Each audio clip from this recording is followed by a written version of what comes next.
भारत का एक ऐसा खिलाड़ी जिसने भारतीय टीम को अंतिम गेंद तक लड़ना सिखाया, हमेशा अपने दिल की सुनी, जिसे लोग घमंडी कहते थे, जिसने इंग्लैंड और ऑस्ट्रेलिया जैसी टीमों की हेकड़ी निकाल दी थी।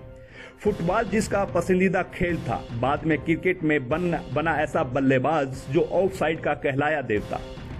भारतीय टीम ने वैसे तो विश्व क्रिकेट को कई असाधारण खिलाड़ी दिए जिन्होंने अपने खेल से दुनिया को मंत्रमुग्ध किया।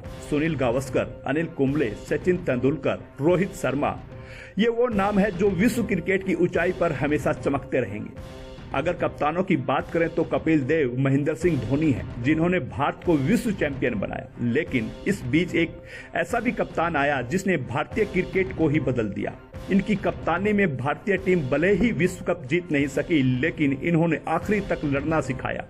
इस कप्तान ने भारतीय खिलाड़ियों में जोश भरा और बताया, जब तक आखिरी गेंद फेंकी नहीं जाती तब तक फैसला नहीं हो सकता। जिस कप्तान ने टीम में अनुशासन और जीत का जज्बा दिया वो है महान बल्लेबाज सौरव गांगुली, जिन्हें बंगाल टाइगर, दादा, महाराज जैसे उपनाम से जाना जाता है। चलिए हम आपको भारत के दिग्गज और महान बल्लेबाज सौरव गांगुली के जीवन परिचय के बारे में आपको बताते हैं। जुलाई 1972 को कोलकाता में चंडीदास और निरूपा गांगुली के घर हुआ। उनके पिता शहर के सबसे अमीर व्यक्तियों में से थे और एक समृद्ध प्रिंट व्यवसाय चलाते थे।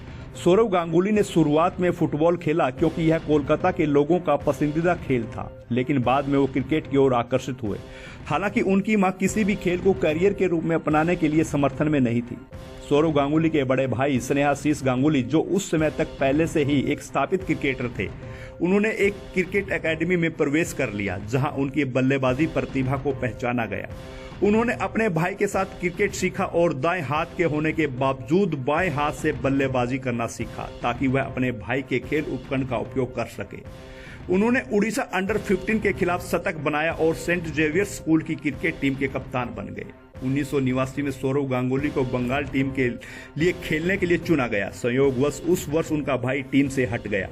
1990-91 सीजन में रणजी ट्रॉफी में प्रभावशाली प्रदर्शन के बाद बाएं हाथ का यह खिलाड़ी सुर्खियों में आ गया। सौरव गांगुली की शादी काफी ड्रामे से भरी है, या यूं कहें कि बिल्कुल बॉलीवुड फिल्म की तरह थी। 1997 में अपने बचपन की दोस्त डोना रॉय के साथ वो भाग गए क्योंकि उनके परिवार सहमत नहीं थे। इस घटना से दोनों परिवार परेशान हुए और बाद में सुलह हो गई। फरवरी 1997 में इस जोड़े ने शादी कर ली। यह शादी उनके लिए एक और प्रोत्साहन साबित हुई क्योंकि वह वनडे में एक अद्भुत क्रिकेटर के रूप में विकसित हुए। श्रीलंका के खिलाफ वनडे में उन्होंने अपना पहला शतक लगाया, फिर लगातार मैन ऑफ द मैच का पुरस्कार जीता। उन्होंने 1999 के विश्व कप में भी हिस्सा लिया और श्रीलंका के खिलाफ 183 रन बनाए। यह सौरव गांगुली का वनडे क्रिकेट में सर्वोच्च स्कोर था। 1992 में उन्होंने वेस्टइंडीज के खिलाफ अंतर्राष्ट्रीय क्रिकेट में हिस्सा लिया। यह एक आदर्श शुरुआत नहीं थी क्योंकि वह गाबा ब्रिस्बेन में एक दिवसीय मैच में नंबर 6 पर बल्लेबाजी करते हुए केवल 3 रन बना सके। उन्हें तुरंत हटा दिया गया क्योंकि उन्हें अहंकारी माना जाता था और खेल के प्रति उनके रवैये पर खुले तौर पर सवाल उठ गए थे। यह भी अफवाह थी कि सौरव गांगुली ने अपने साथियों के लिए ड्रिंक्स ले जाने से इनकार कर दिया था। उन्होंने कहा था कि ऐसा करना उसका काम नहीं है और बाद में उन्होंने इनसे इनकार कर दिया। परिणाम स्वरूप उन्हें टीम से हटा दिया गया। इसके बाद वह घरेलू क्रिकेट में वापस आए और कड़ी मेहनत की। लगातार रणजी सीजन 93, 94 और 95 में उन्होंने शानदार रन बनाए। 1995-96 दिलीप ट्रॉफी में उन्होंने 171 रन बनाए और उन्हें भारतीय टीम में वापस बुला लिया गया। वह 1996 में इंग्लैंड के दौरे के लिए राष्ट्रीय टीम में खेले। एकमात्र वनडे के लिए उन्होंने खेला, लेकिन पहले टेस्ट के लिए टीम से बाहर कर दिया गया। बाद में तत्कालीन कप्तान मोहम्मद अजहरुद्दीन के दुर्व्यवहार के कारण नवजोत सिंह सिद्धू ने इंग्लैंड दौरा छोड़ दिया। इसके बाद सौरव गांगुली को टेस्ट डेब्यू का मौका मिला। लॉर्ड्स लंदन में खेले गए दौरे के दूसरे टेस्ट में पहली बार श्वेत टीम में उन्होंने राष्ट्रीय टीम का प्रतिनिधित्व किया। आपको बता दें कि इसी मैच में राहुल द्रविड़ ने भी अपना टेस्ट डेब्यू किया था। सौरव गांगुली ने 131 तो राहुल द्रविड़ ने 95 रन बनाए। ट्रेंट ब्रिज में अगले टेस्ट में सौरव गांगुली ने 136 रन बनाए और लॉरेंस रोवे और एल्विन कालीचरण के बाद पहली 2 पारियों में शतक बनाने वाले इतिहास के तीसरे बल्लेबाज बन गए। उनके पास बेदाग टाइमिंग का उपहार था और उन्हें ऑफ साइड का देवता कहा जाता था। उन्होंने सचिन तेंदुलकर के साथ 255 रन की साझेदारी भी की। उस समय भारत के बाहर किसी भी देश के खिलाफ किसी भी विकेट के लिए सबसे बड़ी साझेदारी बन गई। टेस्ट ड्रॉ पर समाप्त हुआ, जिसने इंग्लैंड ने श्रृंखला 1-0 से जीत ली। सौरव गांगुली ने दूसरी पारी में 48 रन बनाए थे। वर्ष 2000 में टीम में कुछ खिलाड़ियों द्वारा मैच फिक्सिंग घोटाले के बाद सौरव गांगुली को भारतीय क्रिकेट टीम का कप्तान नामित किया गया। यह निर्णय तेंदुलकर के स्वास्थ्य के कारण पद छोड़ने के कारण लिया गया था और उस समय सौरव गांगुली उप कप्तान थे।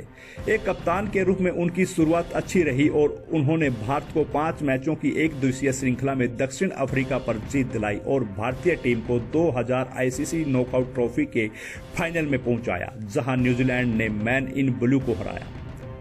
फिर एक ऐसी सीरीज आई जो सौरव गांगुली के साथ साथ भारतीय क्रिकेट के लिए भी गेम चेंजर साबित हुई। उस समय ऑस्ट्रेलिया चैंपियन था और उसे हराना किसी भी टीम के लिए दूर के सपने जैसा होता।